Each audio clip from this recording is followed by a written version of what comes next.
Hi പ്രിയപ്പെട്ട എല്ലാ വിദ്യാർത്ഥികൾക്കും നമ്മുടെ മറ്റ് എപ്പിസോഡിലേക്ക് സ്വാഗതം. ഇന്ന് സോളിഡ്സിൻ്റെ പ്രധാനപ്പെട്ട 2 ക്വസ്റ്റ്യൻസാണ് പഠിപ്പിക്കുന്നത്. നിങ്ങളുടെ പേജ് നമ്പർ 194 എടുക്കാം. Page number 194. അതിൽ പേജ് നമ്പർ 194 ഏറ്റവും മുകളിലത്തെ രണ്ടാമത്തെ ക്വസ്റ്റ്യൻ നമ്പർ 2 ആണ്. ആ ക്വസ്റ്റ്യനാണ് നോക്കേണ്ടത്. എന്താണ് question? A square pyramid of base edge 10 centimetre. Base edge എന്താണ്? എ എന്താണ്? 10 സെൻറ്റിമീറ്റർ. പിന്നെ എന്ത് പറഞ്ഞിരിക്കുന്നു? And height 12 centimetre. അതിൻ്റെ ഉയരം അല്ലേ? എച്ച് ഈസ് ഈക്വൽ ടു എത്ര? 12 centimetre. Is to be made of paper. ഇങ്ങനെ ഒരു സ്ക്വയർ പിരമിഡ് പേപ്പർ ഉണ്ടാക്കണം. അതിന് what should be the dimensions of the triangles. അപ്പോൾ ആ ട്രയാങ്കിൾസിൻ്റെ അളവുകളാണ് നമ്മൾ കണ്ടുപിടിക്കേണ്ടത്. ഒരു ട്രയാങ്കിൾ ഉണ്ടല്ലോ, ഇതുപോലെ എത്ര ട്രയാങ്കിൾസ് വേണ്ടി വരും അല്ലേ? ഐസോസ് ട്രയാങ്കിളാണ്, അങ്ങനെ അത്ര 4 എണ്ണം വേണം അല്ലേ? 4 ട്രയാങ്കിളും ഒരു സ്ക്വയറും ഉണ്ടെങ്കിൽ നമുക്ക് എന്തുണ്ടാക്കാൻ പറ്റും? ഒരു സ്ക്വയർ പിരമിഡ് ഉണ്ടാക്കാൻ പറ്റും. ആ സ്ക്വയർ പിരമിഡിൻ്റെ ബേസ് എഡ്ജാണ് എത്ര? 10 സെൻറ്റിമീറ്റർ പറഞ്ഞിരിക്കുന്നു. അതിൻ്റെ ഹൈറ്റാണ് എത്ര പറഞ്ഞിരിക്കുന്നത്? 12 സെൻറ്റിമീറ്റർ. ഇനി ഇതിൽ നിന്ന് നമ്മൾ എന്താ കണ്ടുപിടിക്കേണ്ടത്? ആദ്യമായിട്ട് സ്ലാൻഡ് ഹൈറ്റ് കണ്ടുപിടിക്കണം. എന്താണ് കണ്ടുപിടിക്കേണ്ടത്? Slant height. അപ്പോൾ L is equal to square of slant height കണ്ടുപിടിക്കാനുള്ള ഫോർമുല റൂട്ട് സ്ക്വയർ ഓഫ് എന്താണ് formula? H square plus A by 2 the whole square. H square plus A by 2 the whole square. ഇവിടെ height എത്ര പറഞ്ഞിരിക്കുന്നു? 12 square plus ഇവിടെ A എത്ര? 10 by 2 the whole square is equal to square of 12 square വീണ്ടും എഴുതുക plus 10 by 2 എന്താണ്? 5 square is equal to square of 12 square എന്താണ്? 144 അല്ലേ? 12 × 12 ആണ് 144. ഇനി എന്താ ഉള്ളത്? 5 സ്ക്വയർ എത്രയാണ്? 25. അപ്പോൾ രണ്ടും കൂടെ പ്ലസ് ചെയ്യുമ്പോൾ എത്ര കിട്ടും? 169. അതിൻ്റെ റൂട്ട് എത്രയാണ്? 13 സെൻറ്റിമീറ്റർ. അപ്പോൾ ഇവിടെ സ്ലാൻഡ് ഹൈറ്റ് അതിൻ്റെ ചരിവ് ഉയരം എത്ര കിട്ടി? 13 സെൻറ്റിമീറ്ററാണ് അതിൻ്റെ ചരിവ് ഉയരം അല്ലേ? അപ്പോൾ അതിൻ്റെ ഇവിടെ എന്താ പറഞ്ഞിരിക്കുന്നു? അതിൻ്റെ ബേസ് എഡ്ജ് ഉണ്ട്, 10 സെൻറ്റിമീറ്റർ ഉണ്ട്. പിന്നെ അത് കഴിഞ്ഞിട്ട് എന്ത് പറഞ്ഞിട്ടുണ്ട്? അതിൻ്റെ ഉയരം തന്നിട്ടുണ്ടായിരുന്നു, ഹൈറ്റ് തന്നു. നമ്മൾ അതിൽ നിന്ന് ആദ്യം എന്ത് കണ്ടുപിടിക്കുക? സ്ലാൻഡ് ഹൈറ്റ് കണ്ടുപിടിക്കുക. അപ്പോൾ സ്ലാൻഡ് ഹൈറ്റ് കണ്ടുപിടിച്ചാൽ മാത്രമേ നമുക്കിനി എന്ത് കാണാൻ പറ്റുള്ളൂ? ബാക്കിയുള്ള ഇതിൻ്റെ ഡയമെൻഷൻസ് എന്ന് പറയുന്നത് വേറെ ഒന്നുമല്ല. ചോദ്യം എന്താണ്? ഡയമെൻഷൻസ് എന്ന് പറയുമ്പോൾ ഈ ബേസ് എഡ്ജുകളാണ് ഇതിൻ്റെ അളവുകൾ. ഈ ബേസ് എഡ്ജും വേണം, ലാറ്ററൽ എഡ്ജും വേണം. ലാറ്ററൽ എഡ്ജ് എന്നാൽ ഇ. നമുക്കിനി അടുത്ത് കണ്ടുപിടിക്കേണ്ടതാണ് ആണ് കണ്ടുപിടിക്കേണ്ടത്. മനസ്സിലായല്ലോ? അപ്പോൾ എയും ഇയുമാണ് ഇതിൻ്റെ ഡയമെൻഷൻസ് പറയുന്നതാണ്. എഡ്ജസ് ഏതൊക്കെയാണ്? എയും ഇയുമാണ്. അപ്പോൾ നമുക്ക് എ തന്നിട്ടുണ്ട്. എ എത്ര? 10 സെൻറ്റിമീറ്റർ. നമുക്ക് ഇനി അടുത്ത് നമുക്ക് എത്ര അടുത്ത് കണ്ടുപിടിക്കാം. നോക്കാം എങ്ങനെയാണ്. അപ്പോൾ ഈ കണ്ടുപിടിക്കുന്നതിന് അല്ലേ E equal to square of നമുക്കിവിടെ എന്തുണ്ട്? ബേസ് ഉണ്ട് അല്ലേ? ബേസ് എത്ര പറഞ്ഞിരിക്കുന്നു? എ ആണ്. പിന്നെ ഇപ്പോൾ സ്ലാൻഡ് ഹൈറ്റ് എത്ര കിട്ടി? 13 അല്ലേ? അപ്പോൾ എൽ സ്ക്വയർ അടുത്ത് പ്ലസ് പിന്നെ എന്താണ്? A by 2 the whole square ആണ്, മറക്കരുത്. മനസ്സിലായല്ലോ? അപ്പോൾ ബേസ് ആൻഡ് ലാറ്ററൽ എഡ്ജ് കണ്ടുപിടിക്കാൻ പറഞ്ഞാൽ എന്താണ്? ഇ സ്ക്വയർ എന്താണ്? സ്ക്വയർ ഓഫ് ലാറ്ററൽ എഡ്ജ് എന്താണ്? ഇ ആണ് അല്ലേ? ഇ കണ്ടുപിടിക്കാൻ പറഞ്ഞാൽ square of L square plus എന്താണ്? A by 2 the whole square. ഇവിടെ എല്ലാ എത്രയാണ് നമുക്ക് കിട്ടിയത്? 13 അല്ലേ? 13 സ്ക്വയർ പ്ലസ് എ ഇവിടെ എത്ര? എ എത്രയാണ്? 10 ബൈ 2 ദ ഹോൾ സ്ക്വയർ. നല്ല രസമുണ്ട് ഇത് കണ്ടുപിടിക്കാൻ കേട്ടോ. നോക്കുക, ഇത് കണ്ടുപിടിക്കാനല്ല, ഈ ചാപ്റ്റർ പഠിക്കാൻ വളരെ രസമാണ്, വളരെ ഇൻട്രസ്റ്റിംഗ് ചാപ്റ്ററാണ്. അപ്പോൾ 13 സ്ക്വയർ പ്ലസ് 10 ബൈ 2 എന്നാണ് 5 സ്ക്വയർ. ഇനി അടുത്തത് 13 സ്ക്വയർ എന്നാണ് 169 പ്ലസ് 5 സ്ക്വയർ എത്ര? 25. രണ്ടും കൂടെ ആഡ് ചെയ്യുമ്പോൾ എത്ര കിട്ടും? 169ഉം എത്ര? 5 സ്ക്വയർ എത്ര? 25. ആഡ് ചെയ്യുമ്പോൾ 4 194 ആണ് ആൻസർ. 194 എന്ന് പറയുന്നത് ഒരു പെർഫെക്റ്റ് സ്ക്വയർ അല്ല. മനസ്സിലായല്ലോ? എന്താണ് 194? എന്താണ്? ഒരു പൂർണ്ണവർഗം അല്ല. അപ്പോൾ അതുകൊണ്ട് നമുക്ക് റൂട്ടിനകത്ത് അങ്ങനെ ഇട്ട് തന്നെ ചെയ്യുക കേട്ടോ. ഇത് തന്നെയാണ് ആൻസർ. നിങ്ങൾ വേറെ ഒന്നും ചെയ്യാൻ പോണ്ട. അല്ലെങ്കിൽ നമുക്ക് ഫാക്ടറീസ് ചെയ്ത് എന്ത് ചെയ്യണം? 194 2 കൊണ്ട് അല്ലേ? 9 അല്ലെ 18 14 7 അങ്ങനെ പിന്നെ അവിടെ കൊണ്ട് നിൽക്കും കേട്ടോ. 297 അങ്ങോട്ട് പിന്നെ 97 നോക്കാൻ പറ്റില്ല. അപ്പോൾ അതുകൊണ്ട് നമുക്ക് എന്താ ചെയ്യേണ്ടത്? ഇത് തന്നെയാണ് ആൻസർ. ഇവിടെ ഈ എന്ന് പറയുന്നത് എന്താണ്? റൂട്ട് 194 നമുക്ക് കിട്ടിക്കഴിഞ്ഞു. ഇതാണ് അതിൻ്റെ ഡയമെൻഷൻസ് അല്ലേ? അപ്പോൾ സ്ക്വയർ ഈ പറഞ്ഞിരിക്കുന്ന സ്ക്വയർ പിരമിഡിൻ്റെ ബേസ് എഡ്ജ് എന്താണ്? എ എത്ര? 10 സെൻറ്റിമീറ്ററും അതിൻ്റെ ലാറ്ററൽ എഡ്ജസ് എന്താണ്? റൂട്ട് 194 സെൻറ്റിമീറ്റർ ഇതുമായിരിക്കും. നിങ്ങൾ ഇങ്ങനെ എഴുതിയാലും മതി, നിങ്ങൾക്ക് ഫുൾ മാർക്ക് കിട്ടും. ഓക്കെ, അപ്പോൾ ഇതാണ് ഏതൊക്കെയാണ് അതിൻ്റെ അളവുകൾ? 13 സെൻറ്റിമീറ്ററും എത്രയാണ്? റൂട്ട് സ്ക്വയർ എന്താണ്? സ്ക്വയർ ഓഫ് 194 ആണ് എൻ്റെ ആൻസർ കേട്ടോ. ഈ രണ്ടെണ്ണം പുറത്തേക്ക്. ഇതാണ് ആൻസർ. നല്ല ക്വസ്റ്റ്യൻ അല്ലേ?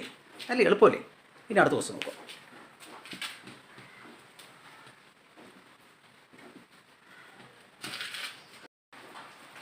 നോക്കുക. നമുക്കിനി അടുത്ത വരുന്ന ക്വസ്റ്റ്യൻ ഒരു പ്രൂവ് ചെയ്യാനുള്ളതാണ്. നമുക്ക് അത് വിട്ടേച്ചിട്ട് നിങ്ങൾ എന്ത് ചെയ്യുക, അടുത്ത ഈ 4ാമത്തെ ക്വസ്റ്റ്യൻ എഴുതുക. നോക്കിക്കോളൂ. A square pyramid is to be made with triangle shown here as a lateral face. അപ്പോൾ നമുക്കൊരു സ്ക്വയർ പിരമിഡ് ഉണ്ടാക്കണം. ഈ ട്രയാങ്കിൾ ലാറ്റർ ഫേസ് ആയിട്ട് വരുന്ന ഒരു സ്ക്വയർ പിരമിഡാണ് നമുക്ക് ഉണ്ടാക്കേണ്ടത്, ഈ ഫിഗറിൽ കാണിച്ചിരിക്കുന്ന പോലെ. എന്നിട്ട് what if the base edge is 40 centimetre. അപ്പോൾ ഇവിടെ ഇപ്പോൾ ബേസ് എഡ്ജ് 30 സെൻറ്റിമീറ്റർ ആണ്. അത് കഴിഞ്ഞിട്ട് മാറ്റും. എത്രയാണ് അത്? 40 സെൻറ്റിമീറ്റർ ആണെങ്കിൽ ഇൻസ്റ്റെഡ് ഓഫ് ഏതിന് 30 സെൻറ്റിമീറ്റർ എന്തായിരിക്കും? What if the base edge is 40 centimetre instead of 30 centimetre. അപ്പോൾ ഈ 30 സെൻറ്റിമീറ്ററിന് പകരം ബേസ് എഡ്ജ് 40 സെൻറ്റിമീറ്റർ ആകുമ്പോഴത്തേക്ക് എന്തായിരിക്കും അതിൻ്റെ ഹൈറ്റ്, അതിൻ്റെ ഉയരമാണ് നമുക്ക് കണ്ടുപിടിക്കേണ്ടത്. ആദ്യം നമുക്ക് ചെയ്യേണ്ടതെന്ന് പറഞ്ഞാൽ, അപ്പോൾ ഇവിടെ എത്ര പറഞ്ഞിരിക്കുന്നു? 30 സെൻറ്റിമീറ്റർ. ഇതെന്താണ്? ലാറ്ററൽ എഡ്ജായിട്ട് മാറും, ഇ ആയിട്ട് മാറും കേട്ടോ. അപ്പോൾ ഈ ട്രയാങ്കിളിൻ്റെ ഈ കാണിച്ചിരിക്കുന്നത് എന്താണ്? ഇത് 30 സെൻറ്റിമീറ്റർ ഇവിടെ എന്താണ്? എ. ഇതെന്താണ്? ഇ അല്ലേ? ഇത് എ ഇസിക്കൽ ടു ഇതെന്താണ്? ഇ ആയിട്ട് മാറും. ഇനി ഇവിടെ നിന്ന് അടുത്ത് കണ്ടുപിടിക്കേണ്ടത് അതിൻ്റെ സ്ലാൻഡ് ഹൈറ്റാണ് നമുക്ക് കണ്ടുപിടിക്കേണ്ടത്. എന്താ കണ്ടുപിടിക്കേണ്ടത്? എല്ല് കണ്ടുപിടിക്കുക. അപ്പോൾ എല്ല് കണ്ടുപിടിക്കാൻ നമ്മൾ 2 ഫോർമുല പഠിച്ചിട്ടുണ്ട്. L is equal to square of എന്താണ്? H square plus A by 2 the whole square. പിന്നെ പഠിച്ചത് എന്താണ്? L is equal to square of E square minus A by 2 the whole square. ഇവിടെ എന്തുകൊണ്ടാണ് ഞാൻ ഈ ഫോർമുല എടുക്കാൻ കാരണം?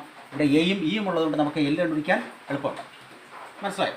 അപ്പോൾ സ്ക്വയർ ഓഫ് ഇ ഇവിടെ എത്ര പറഞ്ഞിരിക്കുന്നു? 25 സ്ക്വയർ മൈനസ് എ എത്ര? 30/2 the whole square is equal to square of 25 square minus 30/2 എത്ര? 15 സ്ക്വയർ ഈസിക്കൽ ടു 25 × 25 എത്ര? 625 മൈനസ് 15 × 15 225. അപ്പോൾ അതിൻ്റെ റൂട്ട് എത്ര കിട്ടും? 400 അല്ലേ? Square of 400. അതിൻ്റെ റൂട്ട് 400ൻ്റെ റൂട്ടാണ് കണ്ടുപിടിക്കേണ്ടത്. എത്ര? 20 സെൻറ്റിമീറ്റർ. അപ്പോൾ സ്ക്വയർ റൂട്ട് ഓഫ് 400 എത്ര? Answer 20 centimetre. ഈ കിട്ടിയത് എന്താണ്? സ്ലാൻഡ് ഹൈറ്റ് ആണ്. ഇതാണ് 20 സെൻറ്റിമീറ്റർ. ഇവിടെ തന്നെ നിങ്ങൾ ഉടനെ മാർക്ക് ചെയ്യുക. 20 സെൻറ്റിമീറ്റർ അപ്പോൾ കിട്ടി. ഇനി അടുത്ത് ഇത് വെച്ചിട്ട് ഇനി അടുത്ത് എന്താണ് കണ്ടുപിടിക്കേണ്ടത്? ഇനി എൻ്റെ ഹൈറ്റ് കണ്ടുപിടിക്കണം. ഹൈറ്റ് എച്ച് ഇസിക്കൽ ടു, അപ്പോൾ ഈ ട്രയാങ്കിളിൻ്റെ ഇതാണ്, ഇതിനൊരു മാറ്റമില്ല. എല്ല് എന്ന് പറയുന്നത് ഇത് ഈ ട്രയാങ്കിളിൻ്റെ ഹൈറ്റാണ്. അത് അവിടെ ഇരുന്നോട്ടെ. എല്ലാം തന്നെ നമുക്കിവിടെ മാർക്ക് ചെയ്യാം. 20 സെൻറ്റിമീറ്റർ മാർക്ക് ചെയ്യാം. അപ്പോൾ അടുത്ത് എച്ച് കണ്ടുപിടിക്കാനുള്ള ഫോർമുല, ഹൈറ്റ് കണ്ടുപിടിക്കാനുള്ള ഫോർമുല സ്ക്വയർ ഓഫ് എന്താണ്? L square minus A by 2 the whole square is equal to square of, മുകളിലോട്ട് എഴുതാം, സ്ക്വയർ ഓഫ് ഇവിടെ എല്ലാം എത്ര പറഞ്ഞിരിക്കുന്നു? എല്ലാം ഇവിടെ എത്ര കിട്ടി? 20 square minus A by 2 the whole square. A എത്ര? 30/2 the whole square is equal to square of 20 square minus 30/2 എത്ര? 15 square is equal to square of 400 minus 15 square 225 is equal to 400 × 225 minus ചെയ്യുമ്പോൾ എത്ര കിട്ടും? 175. ഈ 175ൻ്റെ റൂട്ട് നമുക്ക് ഇതൊരു പെർഫെക്റ്റ് സ്ക്വയർ അല്ല. എങ്ങനെ കണ്ടുപിടിക്കാൻ പറ്റും? 175ന് എൻ്റെ ആൻസർ ഫാക്ടറൈസ് ചെയ്യണം. 17 5 എത്ര? 3 ടൈംസ് 15. ബാക്കി എത്ര? 225 5 ടൈംസ് വീണ്ടും 5 ഉണ്ട്. ഫാക്ടറൈസ് ചെയ്യുമ്പോൾ 7. 2 5 വന്നാൽ ഒരു 5 എടുക്കുക. ഇതിനെ നമ്മൾ റൂട്ടിനകത്താക്കുക. അപ്പോൾ എത്ര? 5 റൂട്ട് 7 സെൻറ്റിമീറ്റർ ആണ്. ഏത് നമുക്ക് കിട്ടിയത്? ഏതാണ് കിട്ടിയത്? നമുക്കതിൻ്റെ ഹൈറ്റ് കേട്ടോ. അതിൻ്റെ ഹൈറ്റ് നമുക്ക് എത്ര കിട്ടി? 5 റൂട്ട് 7 സെൻറ്റിമീറ്റർ. ഇനി അടുത്ത് ചോദിച്ചിരിക്കുന്നത് ഈ പറയുന്ന 30ന് പകരം അതിന് എത്രയാക്കുന്നു? 40 ആക്കാൻ പോവുകയാണ്. എ എത്ര? 40 സെൻറ്റിമീറ്റർ ആക്കിയാൽ ഇത് എന്താകുന്നതാണ് കേട്ടോ. ഇതിൻ്റെ ഹൈറ്റാണ് കണ്ടുപിടിക്കേണ്ടത്. അപ്പോൾ നമുക്ക് ഇതിപ്പോൾ എ എന്തായിട്ട് മാറി? Let the base edge B 40 centimetre. നമുക്ക് ഇത് വെച്ച് എന്താ കണ്ടുപിടിക്കണം? ഹൈറ്റ് കണ്ടുപിടിക്കണം അല്ലേ? ഹൈറ്റ് കാണുന്നതിന് H is equal to square of ഫോറിൽ എന്താണ്? L square minus A by 2 the whole square. മനസ്സിലായി? അപ്പോൾ square of L square minus A by 2 the whole square. ഇവിടെ എല്ല് നമുക്ക് എത്രയാണ് കിട്ടിയത്? എല്ല് ഇവിടെ എത്ര തന്നെയാണ്? 20 അല്ലേ? അപ്പോൾ 20 square minus A base edge എത്ര? 40.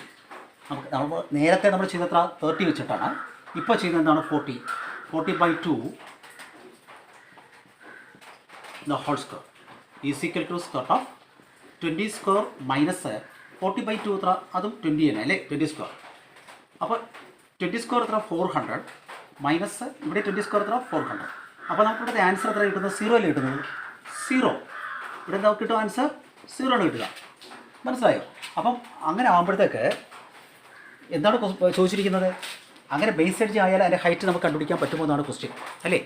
അപ്പോൾ നമുക്ക് എന്താ അങ്ങനെയുള്ള ഹൈറ്റ് കണ്ടുപിടിക്കാൻ പറ്റുമെന്നല്ല, ഈ ബേസ് എഡ്ജ് 40 സെൻറ്റിമീറ്റർ വരുന്ന ഇങ്ങനെ ഈ അളവുള്ള ഒരു സ്ക്വയർ പിരമിഡ് നമുക്ക് ഉണ്ടാക്കാൻ കഴിയുമോ എന്നുള്ളതാണ്.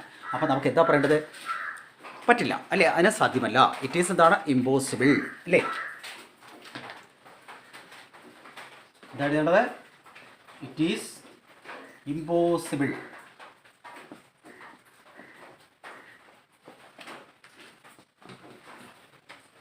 To make a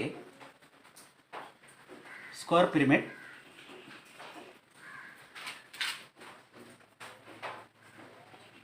pyramid of base